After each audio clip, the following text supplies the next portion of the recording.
오늘은 우리가 매년 마지막 해에 우리 하나님 앞에 감사로 찬양하고 영광 돌리는 추수감사절입니다. 오늘도 이 추수감사절을 통해서 예배하기를 원하는 여러분 모두에게 우리 하나님의 놀라우신 은혜와 축복과 평강이 넘칠 수 있기를 먼저 주의 이름으로 축원합니다. 오늘도 이 말씀을 또 사모하고 또 하나님 앞에 감사로 예배하기 나온 우리 성도님들, 우리 앞뒤 좌우를 보시면서 기쁜 얼굴로 인사 나누시겠습니다. 잘 나오셨습니다. 인사 한번 나눕시다. 이렇게 함께 지체된 것을 감사합니다. 다시 한번 인사 나눕시다.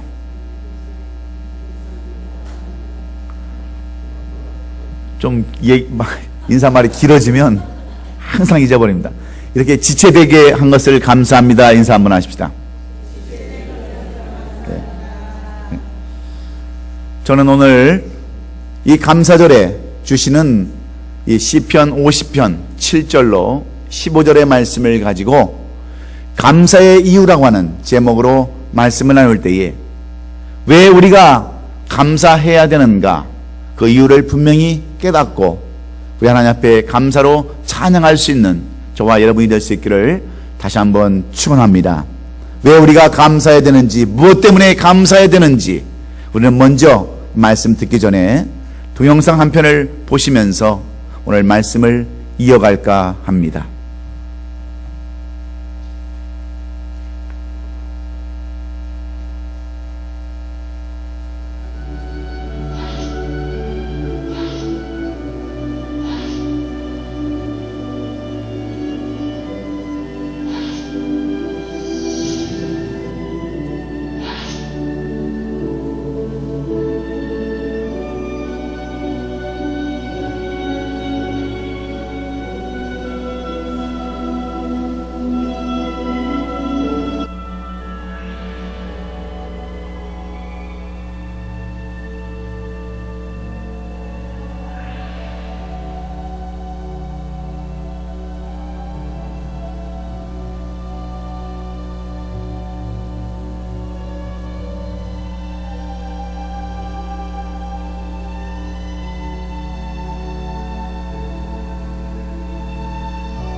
사랑하는 우리 성도 여러분, 여러분은 이 동영상을 보시면서 무엇을 느끼셨습니까? 왜 우리는 감사해야 합니까? 헬렌 켈러는 삼중구를 겪은 여인입니다. 귀멍어리, 장님, 벙어리의 삼중구를 겪으면서도 평생을 감사하면서 그녀의 마지막 소원은 세 가지였습니다. 우리가 늘 날마다 일상적으로 우리가 가지고 있는 것들에 대한 그것을 소원하며 그렇게 살면서도 감사한 여인입니다. 그럼에도 우리는 무엇 때문에 원망하며 불평하며 살아가고 있습니까? 이 세상에는 감사할 일들이 너무나도 많이 있습니다. 미국의 제26대 대통령이었던 루즈벨트는 태어나면서부터 시력장애인으로 태어났습니다. 어려서부터 너무 눈이 나빠서 그는 날마다 두꺼운 안경을 끼고 살아야 했습니다. 공부할 때는 난시 안경으로 갈아 끼고, 때로는 다른 사물을 볼 때는 돋보기 안경을 껴야 하는 그러한 어려움 가운데 살았습니다. 그래서 늘 이 루즈벨트는 자신을 이렇게 낳아준 부모를 원망하며 불평하며 살아갔습니다. 왜 나는 다른 아이들처럼 그렇게 건강한 눈, 잘 보이는 눈을 가지고 태어나지 않았을까 하면서 애꿎은 부모를 원망하며 살아왔습니다. 그리고 그는 늘 그 옛날에 안경이 발달하기 시작하지 못했을 때 그는 강철판으로 만든 안경집에 안경을 놓고 다니는 것까지도 그는 귀찮아했습니다. 이렇게 안경 끼는 것, 안경을 가지고 다니는 것조차 그에게는 번거로움이었고 다 귀찮은 것들이었습니다. 그런데 1912년 그가 밀워키에 있는 질 패트릭 호텔에서 대통령 선거 유세 중에 슈링크라고 하는 사람이 쏜 총탄에 저격을 당하게 되었습니다. 가슴에 명중한 그 총탄은 그의 심장을 겨냥했지만 루즈벨트는 기적적으로 죽음을 모면할 수 있었습니다. 그것은 그토록 그가 원망하고 또 짜증내며 불평했던 안경과 안경집 때문이었습니다. 그를 향하여 발사된 총알이 그가 지니고 있었던 강철로 만들어진 안경집에 맞아서 튕겨져 나갔기 때문입니다. 그는 이 충격으로 잠시 정신을 잃었지만 곧 깨어나서 측근들의 만류에도 불구하고 그는 그 가슴에서 안경집과 연설문을 꺼내서 무려 90분 동안 감동적인 그런 연설을 함으로 그는 미국의 제26대 대통령으로 당선되었을 뿐만 아니라 제3선에 당선되는 그런 놀라운 축복도 얻었습니다. 이 루즈벨트는 그 일로 인하여 하나님 앞에 감사가 무엇인가를 깨달았습니다. 늘 불평, 불만하고 원망했던 것이 도리어 그에게는 감사거리가 되었기에 그는 평생 동안 이 감사를 생활하여서 이 미국의 역사에 길이 남는 대통령으로 살게 되었다고 하는 것이 루즈벨트 대통령의 전기에 기록되어진 그러한 내용들입니다. 사랑하는 성도 여러분, 세계에서 행복지수가 가장 높은 나라, 감사와 기쁨의 수치가 가장 높은 나라가 어느 나라일까요? 그것은 바로 벵글라데시나 말레이시아와 같은 그러한 나라입니다. 국민소득이 세계에서 가장 낮은 나라가 바로 벵글라데시요, 바로 우리가 잘 아는 말레이시아와 같은 그러한 나라 사람들이 행복지수와 감사지수가 가장 높은 나라로 그렇게 나와 있습니다. 반대로 국민소득이 가장 높다고 하는 나라, 바로 세계에서 나는 불행하다고 느끼며 자살률이 가장 높은 나라는 스위스나 스웨덴이나 룩셈부르크와 같은 국민소득이 가장 높은 나라라는 것을 우리가 발견해 볼 때 우리는 감사가 어디서 나오는가? 소유에 많고 적음에 있음이 아님을 우리는 분명히 알 수 있습니다. 환경 때문이 아님을 우리는 분명히 알 수 있습니다. 단 한 가지, 마음에 생각에 감사가 있느냐 없느냐 하는 것을 우리가 분명히 깨달을 수 있습니다. 우리보다 훨씬 못한 환경에서도 행복을 누리며 사는 사람들이 있는데, 반면에 평생 의식주를 걱정 안 하고 본인이 쓰고 싶은 대로 쓸 수 있는 소유를 갖고 살면서도 불행하게 사는 사람들이 우리 가운데는 너무나도 많이 있습니다. 그 차이가 어디에 있겠습니까? 감사에 달려있는 줄로 믿습니다. 감사는 마음을 가지고 사는 사람은 축복을 받은 사람입니다. 감사는 마음은 하나님의 마음이기 때문입니다. 아무나 그래서 감사할 수가 있는 것이 아닙니다. 하나님께서 감사하는 마음을 주신 사람만이 감사하는 줄로 믿습니다. 그러므로 감사할 수 있는 사람은 복된 사람이요, 감사를 회복하는 것이 은혜와 축복인 줄로 믿습니다. 우리가 성경을 살펴보면 하나님은 이스라엘 백성들에게 3가지의 절기를 정해놓으시고 지키게 하셨습니다. 출애굽기 23장 14절로 17절에 보면, 너는 매년 3번 내게 절기를 지킬지니라. 너는 무기병의 절기를 지키라. 내가 내게 명령한 대로 아비벌에 정한 때에 이래 동안 무기병을 먹을지니 이는 그날에 내가 애굽에서 나왔음이라. 빈손으로 내 앞에 나오지 말지니라. 맥주절을 지키라. 이는 내가 수고하여 밭에 뿌린 것에 첫 열매를 거둠이니라. 수상절을 지키라. 이는 내가 수고하여 이룬 것을 연말에 밭에서부터 거두어 저장함이니라. 내 모든 남자는 매년 3번씩 주 여호와께 보일지니라. 이렇게 말씀하셨습니다. 바로 유월절과 맥주절과 수상절을 지키라고 말씀하시면서, 이런 절기 때가 되면 이스라엘 백성들은 일주일씩 광야로 나가서 누룩없는 무기병과 쓴나물을 먹으면서 광야에 머물게 하셨습니다. 여러분, 왜 그렇게 하셨을까요? 무엇 때문일까요? 그것은 바로 지난날 애굽에서 머슴살이 할 때에 하나님의 은혜로 자유인이 된 것을 감사하면서 살게 하는데 그 이유와 목적이 있음을 우리는 알아야 합니다. 감사하는 삶을 가르쳐 주시기 위한 하나님의 명령이라는 것을 우리는 분명히 알아야 합니다. 오늘 이 말씀도 마찬가지입니다. 이 말씀은 다윗이 이스라엘의 왕이 되어서 하나님의 법궤를 운반할 때에 바로 그 법궤 앞에서 가장 먼저 앞서서 찬양을 했던 야삽이라는 사람의 노래가 바로 오늘 이 본문의 이야기입니다.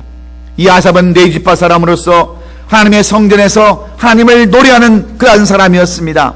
이 지파는 나중에 바벨론의 포로로 잡혀갔다가 끌려올 때에 다시 돌아와서 성전을 재건할 때에 이 성전에서 138명이 하나님을 찬양하였다라고 성경에는 이 아삽에 대해서, 아삽 자손에 대해서 말씀해 주고 있습니다. 그리고 오늘 이 본문 시편 50편 23절로 24절에서 아삽은 이렇게 말하고 있습니다. 하나님을 잃어버린 너희여, 이제 이를 생각하라. 그렇지 않으면 내가 너희를 찢으리니 건질 자 없으리라. 감사로 제사를 드리는 자가 나를 영원하게 하나니 그의 행위를 옳게 하는 자에게 내가 하나님의 구원을 보이리라. 이렇게 아삽은 말하고 있습니다. 여러분, 왜 아삽이 이렇게 우리에게 말하는 것일까요? 감사를 모르는 사람은 더 이상 하나님의 자녀가 아니기 때문입니다. 감사를 모르는 사람은 짐승과 똑같기 때문입니다. 아삽은 이름이 있는 사람도 아닙니다. 어떤 업적을 크게 나타낸 사람도 아니고 존경과 인정을 받은 사람도 아닙니다. 큰 벼슬을 얻은 사람도 아닙니다. 오직 하나님의 전에서 노래를 담당했던 오늘날의 찬양단 대원이었을 뿐입니다. 그럼에도 불구하고 이 아삽은 왜 이렇게 하나님 앞에 감사해야 한다라고 말하고 있을까요? 무엇 때문에 이 아삽은 우리로 하여금 감사로 제사를 드려야 한다라고 이렇게 우리에게 권면하고 있을까요? 첫째는 이 세상 만물이 다 하나님의 것이기 때문에 이 아삽은 우리로 하여금 하나님을 찬양하며 감사라고 우리에게 권면하고 있습니다. 오늘 보면 10절로 12절의 말씀에 보면 성경은 이렇게 말씀합니다. 이는 살림의 짐승들과 무산의 가축이 다 내 것이며 신의 산의 모든 새들도 내가 아는 것이며 들의 짐승도 내 것이므로다. 내가 가령 줄여도 내게 이르지 아니할 것은 세계와 거기에 충만한 것이 내 것이므로다 말씀해 주고 있습니다. 하나님은 하나님의 자녀들에게 항상 감사로 제사하기를 그토록 원하셨습니다. 그리고 필요한 모든 것을 다 우리에게 주셨습니다. 번제 드릴 제물도 항상 짐승도 항상 있게 해주셨습니다. 8절에 기록된 말씀처럼 나는 내 제물 때문에 너를 책망하지 아니하리니 내 번제가 항상 내 앞에 있음이로다 말씀하셨어요. 무슨 말씀입니까? 우리가 드리는 물질 때문에 우리를 책망하지 않겠다는 말씀입니다. 물질의 많고 적음 때문에 우리를 책망하는 것이 아니라 우리의 마음에 하나님을 생각하는 그런 마음을 두고 감사하는 마음이 있느냐 하는 그것을 보겠다고 하는 말씀입니다. 그 이유는 이미 번제드릴 것을 누구에게나 다 주셨기 때문입니다. 이 세상 모든 것이 하나님의 소유이기 때문에 하나님은 주시기도 하시고 빼앗아 가시기는 그러한 주인과도 같습니다. 그런데 이스라엘 백성들은 이런 하나님을 알지 못했습니다. 아니, 이런 하나님을 아예 잊어버리고 있었습니다. 하나님을 잊어버린다는 것은 그들의 실수가 아니었습니다. 하나님에 대한 무관심과 무지 때문이었습니다. 하나님이 누구시며 어떤 부이시가를 그들은 잊어버렸기 때문에 감사를 모르는 백성은 마치 자식을 애지중지 다 키워놨더니 무관심해서 부모를 모른다고 배척하는 것과 똑같습니다. 전지전능하신 하나님, 이 세상 모든 만물을 주관하신 하나님의 소유를 인정하지 않는 자들과 똑같습니다.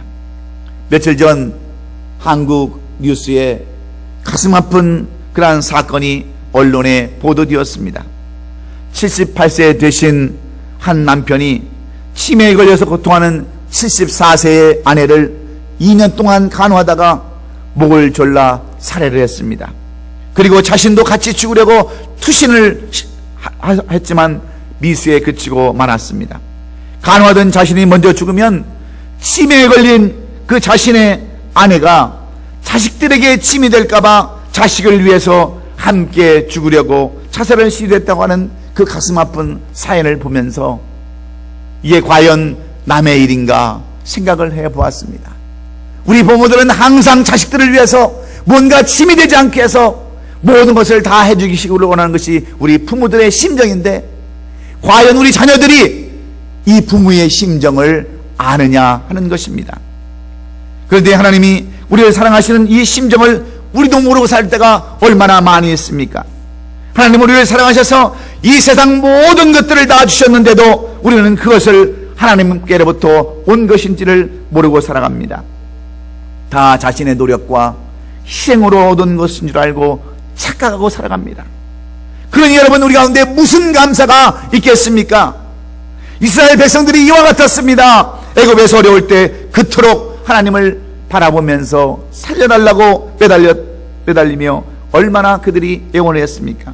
그런데 이제는 등 따뜻하고 배가 부를 때에 아예 하나님을 그들은 잊어버리고 말았습니다.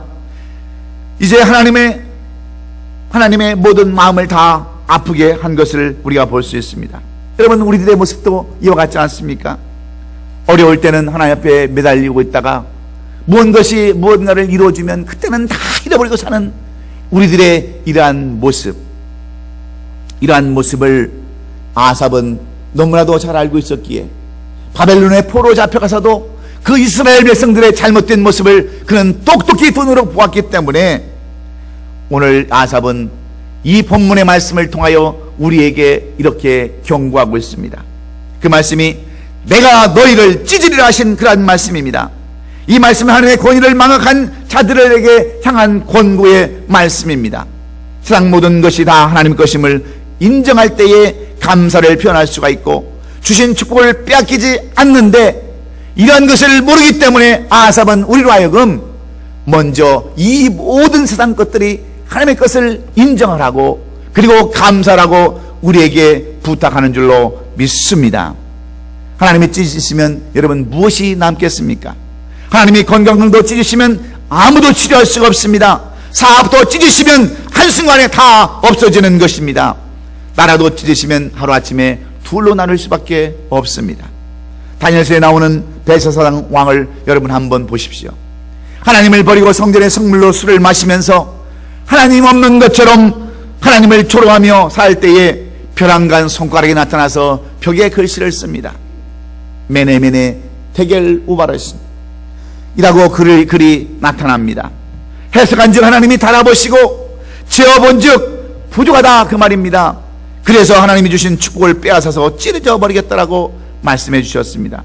결국 메대와 바사로 나라가 나누어져 버렸습니다. 하나님이 찢으시면 한순간에 다 무너지고 맙니다. 이번에 미국 동부에 그 물어닥친 허리케인의 폭풍이 시속 140km였습니다. 한순간에 1000만 명이 피해를 보았습니다. 55주에 달하는 그러한 엄청난 지단 피해가 났습니다. 첨단 과학의 문명의 시스템을 자랑하는 미국도 자연재난 앞에서는 여러분 속수무책이었습니다. 얼마 전 일본의 후쿠시마에서 일어난 지진도 마찬가지 아닙니까? 수많은 사람들이 목숨을 잃었습니다. 한순간에 원전이 파괴되고 상상 못할 피해를 당하였지만 지금까지 복구하고 있지 못합니다. 지진 설계를 세계에서 가장 완벽하게 했다고 하는 일본도 땅을 찢는 지진을 그들은 막을 수가 없었습니다. 인간의 문명이 하늘을 찌를 것처럼 떠들어지만 따지고 보면 아무것도 아닙니다. 이 모든 것을 다 가지신 하나님께서 찢으시면 다 나눠질 수밖에 없고 사라질 수밖에 없기에 오늘도 이 모든 것을 다 주관하시고 인도하시는 하나님 앞에 감사함으로 낮아진 마음으로 겸손함으로 예배하고 찬양하는 저와 여러분 되시기를 주의 이름으로 축원합니다. 스페인의 바르셀로나에 가면 피카소 박물관이 있습니다. 그 박물관에 가보면 이 피카소가 조각한 그림 중에 큰 손이라고 하는 그러한 제목의 그 조각품이 있는데 하나님의 큰 손 안에 모든 사람들이 그곳에 있음을 말씀해 주고 있고 거기에는 이런 말을 써놨습니다. The hand of God. 이것이 하나님의 손이라고 하는 그러한 제목으로 이 피카소가 그림을 조각해 놨습니다. 여러분, 피카소가 무엇을 보고 이 그림을 조각했겠습니까? 이 세상 모든 것이 다 하나님의 것임을 이 피카소는 알았기에 그 작품으로 이 하나님의 위대하심을, 이 모든 만물의 주인심을 그렇게 표현해 놓은 것입니다. 인간이 대단한 것 같지만 모든 것이 하나님의 손 안에 있다고 하는 것을 우리도 알아야 합니다. 사람이 은혜를 모르고 사는 것이 가장 무서운 것입니다. 은혜는 하나님이 우리의 주인 되심을 잊지 않고 감사하며 사는 것이 바로 은혜요 감사인 줄로 믿기에 여러분들은 이 세상 모든 만물이 주인이시오 우리가 가진 모든 것도 다 하나님 것임을 믿고 그 하나님 앞에 감사와 찬양으로 예배하는 저와 여러분이 되시기를 주의 이름으로 축원합니다. 그리고 오늘 아삽은 두 번째로 왜 우리가 하나님을 찬양하며 감사해야 되는가? 두 번째 이유는 하나님이 가장 높으신 분이기 때문에 우리는 감사해야 된다라고 오늘 본문 14절은 이렇게 말씀합니다. 오늘 본문 14절에 성경은 이렇게 이야기합니다. 14절. 너는 매년 3번 내게 14절입니다. 14절. 구약에서 이스라엘 백성들이 여러분 가장 중요시 여긴 것이 무엇입니까? 감사를 하나님께 제사를 드리며 지존하신 이에게 내 서원을 갚으라고 말씀하고 있습니다. 구약에서 이스라엘 백성들이 가장 중요하게 여긴 것은 다름 아닌 제사였습니다. 죄를 지어도 제사를 통해서 그들은 용서를 받았습니다. 하나님께 소원을 알리는 방법도 이스라엘 백성들에게는 제사였습니다. 제사는 하나님과 인간이 만나는 그러한 시간이기 때문입니다. 제사를 통하여 하나님의 임재하심을 체험하는 것이 제사의 역할이었습니다. 그리고 인간을 축복하는 시간도 바로 제사였습니다. 이것은 제사를 통하여서 위대한 하나님을 보여주시기 위함이기 때문에 하나님은 우리 하여금 감사로 하나님 앞에 제사를 드리라고 말씀하고 있습니다. 그래서 하나님은 아브라함을 축복하실 때도 하나님은 제사를 드리라고 명령하셨습니다. 그리고 그 제물 위에 불응답해 주셨습니다. 그것은 아브라함을 하여금 하나님밖에는 더 위대하신 분이 없다고 하는 것을 똑똑히 보여주시기 위함이었어요. 그래서 제사는 우리가 드리는 고백과도 같습니다. 우리가 드리는 기도도 찬송도 헌금도 전능하신 하나님께만 드리는 신령한 제사의 제물이라는 것을 우리가 알아야 합니다. 가장 중요한 것은 어떠한 마음으로 드리느냐, 이것이 더 중요합니다. 그것은 감사로 드리는 제사라고 했습니다. 그렇습니다. 기도나 찬양이나 헌금을 드려도 가장 하나님이 위대하시고 가장 하나님이 높으시다고 하는 것을 인정하며 우리가 감사를 드릴 때 그것이 진정한 감사라고 하는 것입니다. 사람은 하나님의 존재를 잃어버렸을 때에 형식에 빠지게 됩니다. 하나님이 가장 싫어하시는 것이 형식으로 드리는 겁니다. 형식으로 드리는 기도나 예배는 그래서 받지 않으신다라고 분명히 말씀하고 있습니다. 이사야서 1장 11절로 12절의 말씀을 보면 성경은 이렇게 우리에게 권면하고 있습니다. 여호와께서 말씀하시되 너희의 무수한 제물이 내게 무엇이 유익하뇨? 나는 순양의 번제와 살찐 짐승의 기름에 배불렀고 나는 수송아지나 어린 양이나 수염새의 피를 기뻐하지 아니하노라 했습니다. 왜 하나님께서 이스라엘 백성들이 드리는 예배를 왜 거절하셨다라고 말씀하고 있습니까? 15절에 이사야서 1장 15절에 이렇게 이야기합니다. 너희가 손을 펼 때 내가 내 눈을 너희에게서 가리고 너희가 많이 기도할지라도 내가 듣지 아니하리니 이는 너희의 손에 피가 가득함이라 그 이유를 말하고 있습니다. 우리가 드리는 예배가 온전한 예배가 아니라는 겁니다. 중심이 없이 드리는 형식인 그러한 제사 예배를 하나님께서는 받지 않으신다라고 말씀합니다. 그런 예배가 불의한 예배라고 말씀해 주고 있습니다.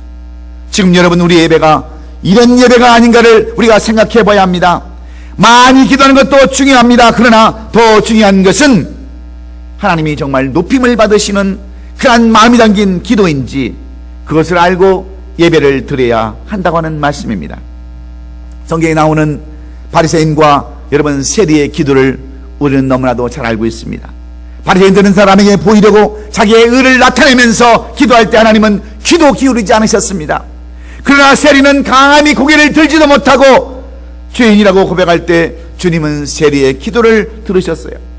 우리의 신앙의 형식에 빠지지 않고 있는지 오늘 우리는 자기 반성이 있어야 되는 줄로 믿습니다.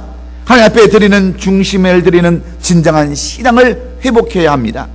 추수감사절도 형식이 아니고 중심으로 드리는 감사가 되어야 한다고 하는 이 말씀을 통해서 여러분 오늘 우리가 감사 예배 드릴 때에 우리 하나님이 어떤 하나님이실까를 우리가 깊이 깨달으시고 그 위대하신 하나님, 전능하신 하나님, 높으신 하나님을 마음껏 찬양하며 감사할 수 있기를 주의 이름으로 축원합니다. 결국 감사로 제사를 드릴 때 하나님을 우리가 영화롭게 하기 때문입니다. 본문 13절에 감사로 제사를 드린 자가 나를 영화롭게 하나니 그의 행위를 옳게 하는 자에게 내가 구원을 보이리라 말씀해 주고 있습니다. 하나님을 영화롭게 한다는 말은 하나님을 기쁘시게 한다는 말과 같습니다. 하나님을 기쁘게 해드리는 것이 하나님의 사람들이 추구할 그러한 성숙함이기 때문입니다. 왜냐하면 하나님을 기쁘게 하시는 자를 하나님은 축복해 주시기 때문에 그렇습니다. 그래서 성경은 여호와를 기뻐하라 그러면 내 마음의 소원을 이루어 주시리라고 시편 37편 4절은 우리에게 말씀해 줍니다. 여러분 감사하기를 원하십니까? 우리 하나님을 최고로 여기십시오. 그리고 그분을 가장 높이십시오. 그러면 감사로 찬양하지 않을 수가 없을 것입니다. 마지막으로 오늘 본문의 아삽은 우리에게 감사하는 이유를 말씀해 주고 있습니다. 세 번째, 우리는 구원받았기 때문에 감사해야 된다라고 오늘 본문 15절은 우리에게 말씀해 주고 있습니다. 15절 말씀에 뭐라고 말씀하고 있습니까? 오늘 이 본문의 아삽은 하나님의 심정을 그대로 오늘 우리에게 전하고 있습니다. 환난 날에 나를 부르리라 내가 너를 건지리니 내가 나를 양호롭게 하리로다 말씀하고 있습니다. 우리 하나님은 하나님의 자녀가 어려움을 당하고 있을 때 그것을 그냥 두고 보시는 분이 아니십니다.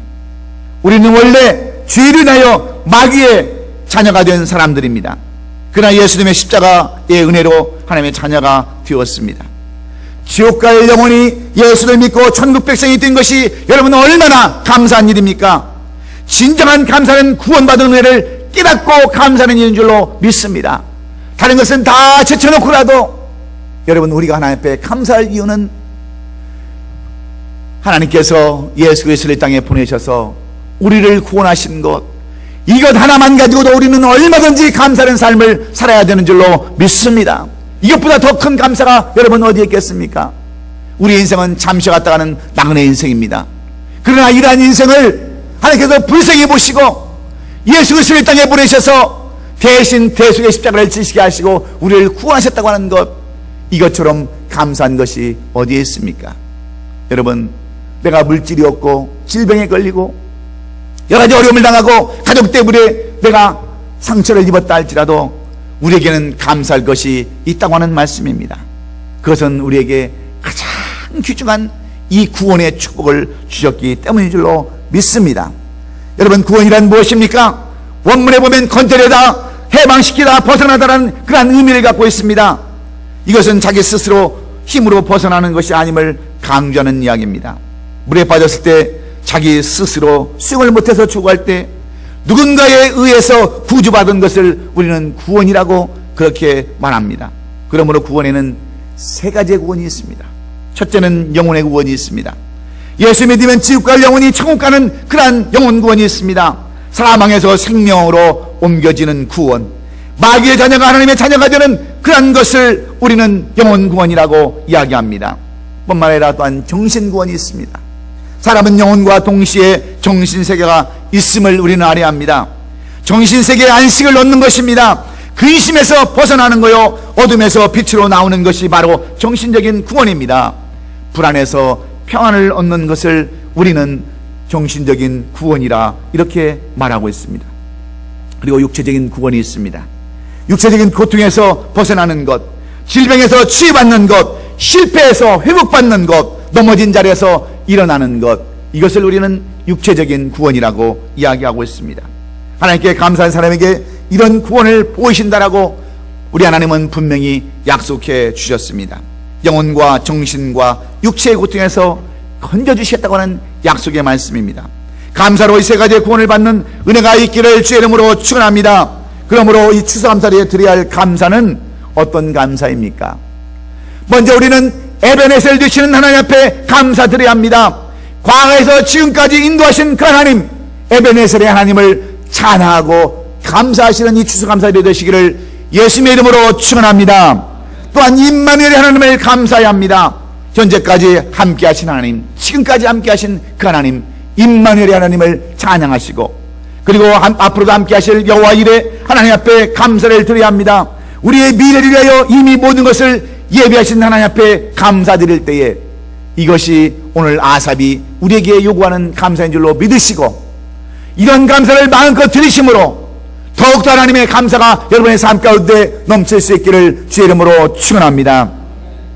한 가지 예화만 마치고 이 말씀을 마치기로 원합니다. 47살이 되어서 앞날이 촉망했던 한 목사님이 계셨습니다. 이 목사님은 1988년 7월에 갑자기 뇌출혈로 쓰러지셔서 반신불수가 되고 말았습니다. 얼굴이 돌아가 버리고 왼쪽 모든 팔을 쓸 수가 없고 다리를 쓸 수가 없었습니다. 의사는 절대로 회복될 수 없다라고 그렇게 부정적인 이야기로 그렇게 결론을 냅니다. 그래서 목사님은 너무나도 절망스러웠습니다. 그래서 하나님 앞에 매일매일 이런 기도를 드렸습니다. 하나님, 차라리 나를 데려가 주십시오. 하나님께 영광이 되지 않습니다. 목사가 이렇게 중풍이나 걸려서 어떻게 목회하라고 이런 병을 주셨습니까? 하고 늘 하나님을 원망하면서 그래도 그걸 고쳐달라고 아침 저녁으로 하나님 앞에 기도를 드렸습니다. 그러나 하나님은 이 목사님의 기도를 들어주지 않았습니다. 교회에서는 24시간 목사님의 회복을 위해서 모든 성도들이 금식으로 릴레이 기도를 했습니다. 장로님들은 조를 짜서 병원의 당번으로 서로 세워서 목사님의 회복을 위하여 이렇게 오전 동안 장로님들이 수발을 했습니다. 그러던 중에 조금씩 몸이 나아져서 기도원에 가서 기도를 하는데 어느 날 하나님의 음성이 이 목사님에게 들려옵니다. 왜 너는 감사할 줄 모르느냐 하는 그러한 책망의 음성이 들렸을 때 이 목사님은 그렇게 대답을 했다고 해요. 하나님, 내가 감사할 게 무엇이 있습니까? 이 반쪽만 남은 이 몸으로 무엇을 어떻게 하나님 앞에 영광을 돌릴 수 있겠습니까? 그래서 또다시 하나님의 음성이 들려옵니다. 아직 반쪽 남은 성한 몸이 있지 않느냐, 그렇게 들리는 음성을 듣고서 이 목사님이 꼬꾸라지기 시작했습니다. 그리고 이 목사님은 그 들은 음성을 감사하지 못한 것을 회개하면서 기도했습니다. 그리고 기도를 바꿉니다. 하나님, 이 반쪽 남은 이 육신이라도 살려주셔서 감사를 드립니다. 이 반쪽만이라도 제대로 지탱할 수 있게 해주신다면 이제 생명을 위해서 이제 생명을 내놓고 하나님 일을 감당하겠습니다.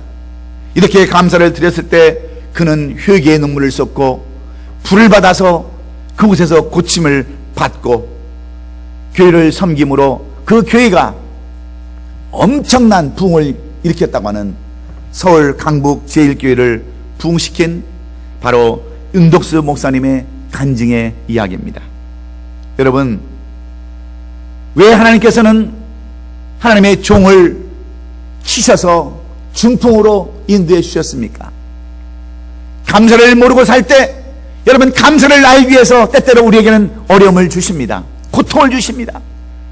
그러나 그 고통 속에도 감사가 있다고 하는 것, 빼앗긴 것에도 감사가 있다고 하는 것을 여러분 아신다고 한다면 오늘 우리는 얼마든지 하나님 앞에 감사로 찬양하며 영광 돌릴 수 있을 줄로 믿습니다. 여러분은 빼앗긴 것보다 얻은 것이 더 많은 사람들입니다. 우리는 감사를 세워볼 것이 너무나도 많은 사람들입니다. 그럼에도 불구하고 우리가 얼마나 원망하고 불평하며 살아가고 있습니까? 오늘 이 감사의 이유를 아삽의 시를 통해서 여러분 교훈 받으시고, 우리가 왜 감사해야 되는가? 이 천지 모든 만물이 다 하나님의 것이기 때문에 우리는 하나님 앞에 감사로 영광을 돌려야 될 줄로 믿습니다. 내가 가진 것, 누리는 것 모두 다 하나님이 주시지 않은 것이 하나도 없기 때문에 오늘 우리는 감사로 예배드려야 되는 줄로 믿습니다. 두 번째는 유일하신 하나님, 전지전능하신 하나님, 최고의 신이 되신 우리 하나님이시기 때문에 우리는 감사를 드려야 합니다. 그리고 우리에게 무엇보다도 구원을 주신 하나님이시기 때문에 우리는 감사해야 하는 이유가 있음을 여러분 분명히 깨달으시고, 오늘도 우리가 가진 것이 없다고, 우리가 빼앗긴 것이 많다고 불평하고 원망하는 것이 아니라 오히려 도리 하나님을 찬양하며 경배하고 최선을 다해서 감사할 수 있는 우리 남가주 부흥교회 성도들이 다 될 수 있기를 예수님의 이름으로 축원합니다. 축원합니다. 기도하겠습니다.